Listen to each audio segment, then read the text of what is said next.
that with Carson Wentz. Running game is a little bit of an issue. I don't think who'd y'all have last year, Matthews. I don't think he's the answer. So you got some pieces, you got some things to think about, but the NFC East is going to get better. Plain and simple, it's going to get better. So next up, we're going to be talking NBA playoffs. Yes, from top to bottom, talking NBA playoffs with my man Mike Truth, basketball insider. Follow him at King of B-Ball News on Twitter. What we're going to do, we're going to take a quick break, and then right after that, we'll get into our interview with Mike Truth.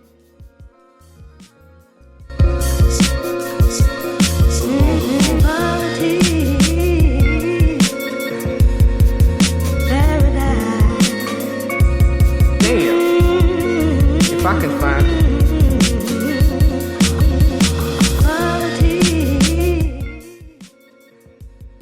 All right, well, we are back. We got Mike Truth on the line, basketball insider. How's it going? Ben, Mike Truth, and nothing but the truth is in the building, my friend. BS3 Sports fans, man, I'm so happy to be here. Super excited. Best time of the year, NBA playoffs, man. Ready to get into it. Oh, yeah. This is I think, one of the best times of the year. You got top to bottom basketball. You got Major League Baseball starting. It's a fun time, but NBA playoffs, that's what we all wait for. Let's all be honest. We're not really watching the regular season until it gets towards the end, I think, for the most part. But we got a lot of good matchups. We got a lot of great things to talk about here. First of all, I just wanted to thank you for coming on. Appreciate you. No problem. I know you're a former college athlete. Also, you've got tons of experience in radio, so I appreciate you for coming on. Oh, no problem, man. I had to come on. The BS3 Sports fans, they've been hitting me up on Twitter. I had to do it. All right. Let's get into that East first, man. We got the Celtics versus the Bulls, and let me back up a minute. We got games going on today, getting ready to start. I think a game's actually starting at 3 p.m. Eastern time, so that game should actually just started. Cavs and Pacers. We got Raptors and Bucks. We got Grizzlies versus Spurs, and we got Jazz versus Clippers. So we got some games on today. But the Celtics versus the Bulls. This series right here, I'm very clearly picking the Celtics. I don't think the Bulls have it. I don't think you look at D Wade, who's been hobbled a lot. You look at Jimmy Butler, who's a great player. They got some dysfunction going on. They still have, Rajon Rondo. They traded Taj Gibson. So to me, this is a no-brainer. I'm gonna have to go with Celtics. I think in 6 on this one. I think the Bulls may sneak 2, but I think definitely see the Celtics winning it. What's your thoughts, though? Oh man, you're better than me. I definitely think it's a sweep, no doubt about it. No doubt about it. I've talked to a lot of Boston scouts. They are very tuned in. They're not even thinking about Chicago. They really think this is the year that they can upset the Cavs. They're built top to bottom. Brad Stevens, he's my pick. I voted for him for Coach of the Year. He's doing a dynamic job since coming on from Butler. But Chicago, I think they've mailed it in. I think D Wade is already scheduling his trip to the Bahamas with Gabrielle Union, man. With LeBron. He's already got his feet up.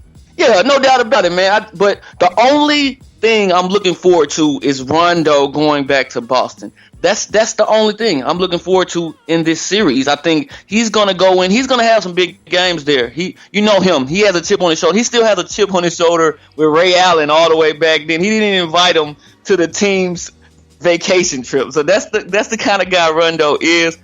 That's the only thing I'm looking forward to, man. I really think it's going to be a sweep. Chicago might pull one out, but other than that, it's definitely going to be a sweep. Okay, and you could be right because the Celtics, like you said, from top to bottom, Isaiah Thomas is just balling out. Anybody that passed on him has got to be slapping themselves right now. Like, why did I do that? He was on the Kings.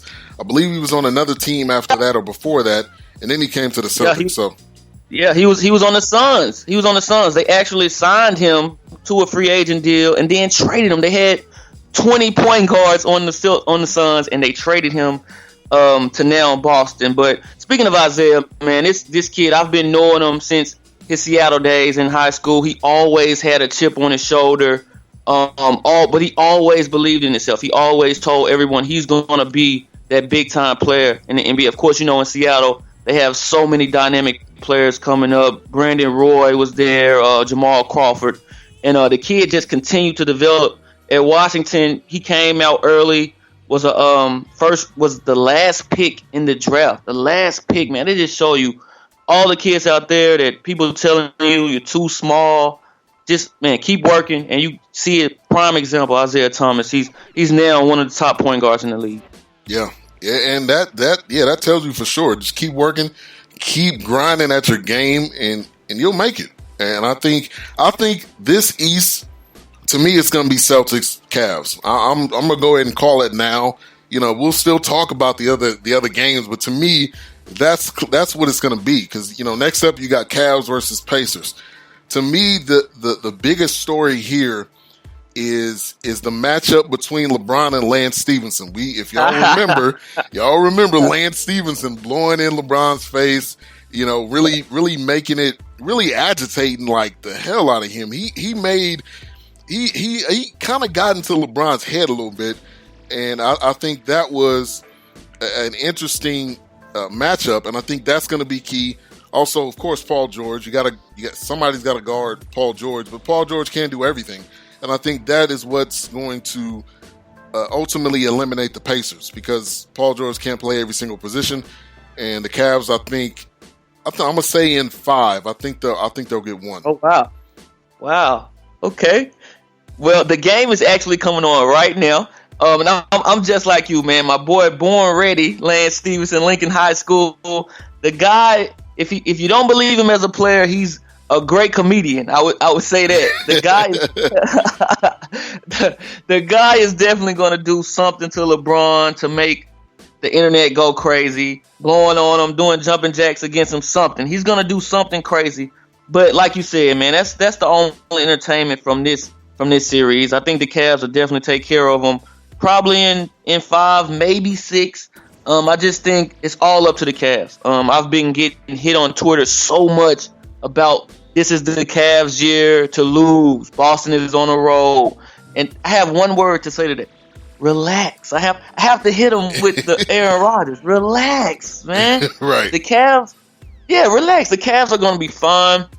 Of course, they don't play D like they did in the past. Everyone talks about, them losing 10 games in a month. First time LeBron has done this since his rookie year. But it's okay. LeBron, Kyrie Irving, Kevin Love, they still are offensive juggernauts. They're going to be fine. They're going to beat Indiana probably in 5 or 6. And then they're going to go on from there. Toronto will probably be a tough matchup in the second round, but I still think, they're going to make it to the finals. Definitely. And we got Jay Fish in the chat room. He says, I went to Grady High School across the street from Lincoln. So it sound like he grew up in that area. Oh, man, Lance Stevenson, Lincoln, born ready. All right, man. Now we got the Raptors and the Bucks. I'm most interested in seeing what the Greek Freak is going to do, because the dude's balled out. And his length is just out of this world.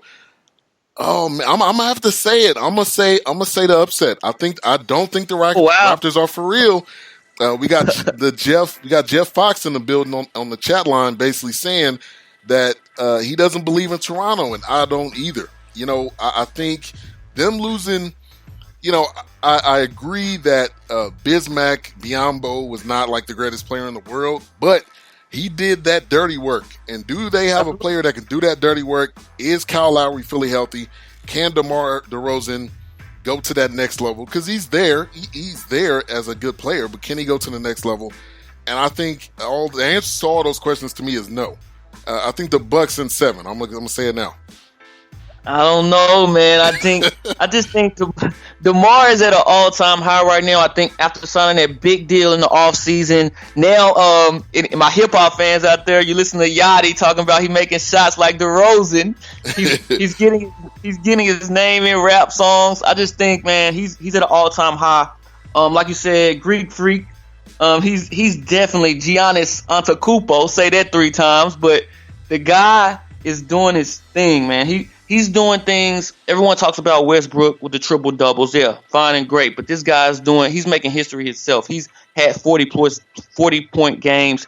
He's had 10 rebounds. He's had 10 block games, 10 steal games. This guy is amazing. He's playing point guard at 6'10".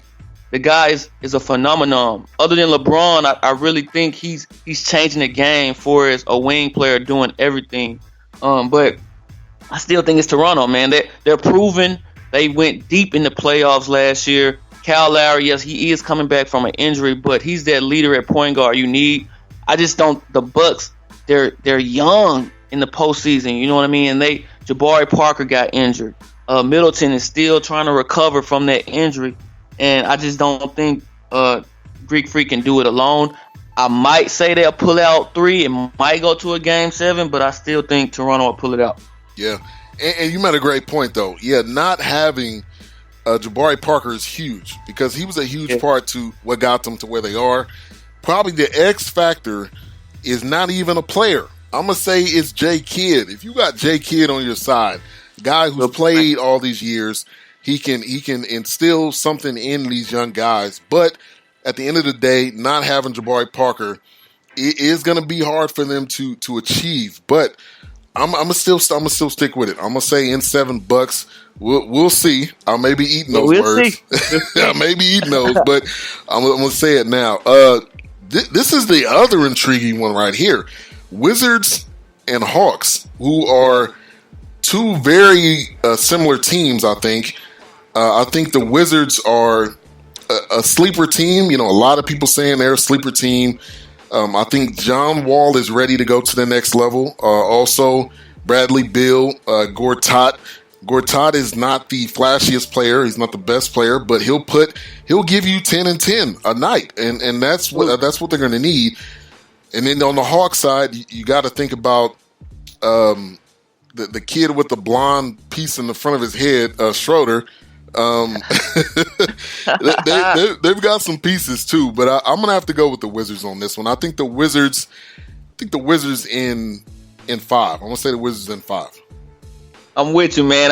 I love Schroeder's little piece in his head. I love the swag. You know, I love the swag. But man, Washington is at an all-time high. They are the team many are picking to dethrone the Cavs.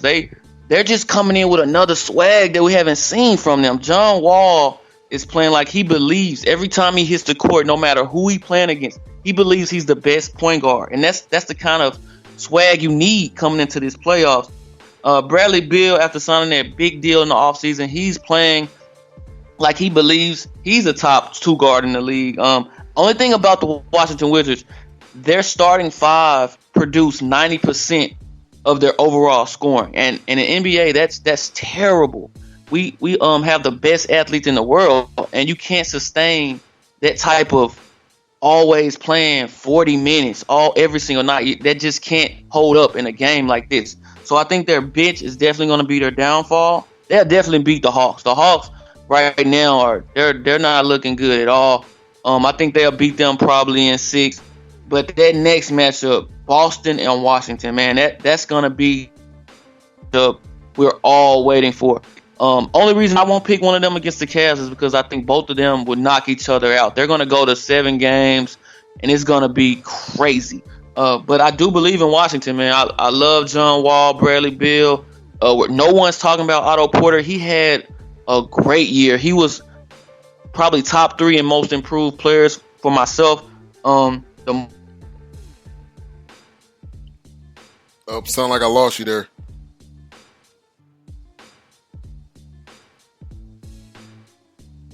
Think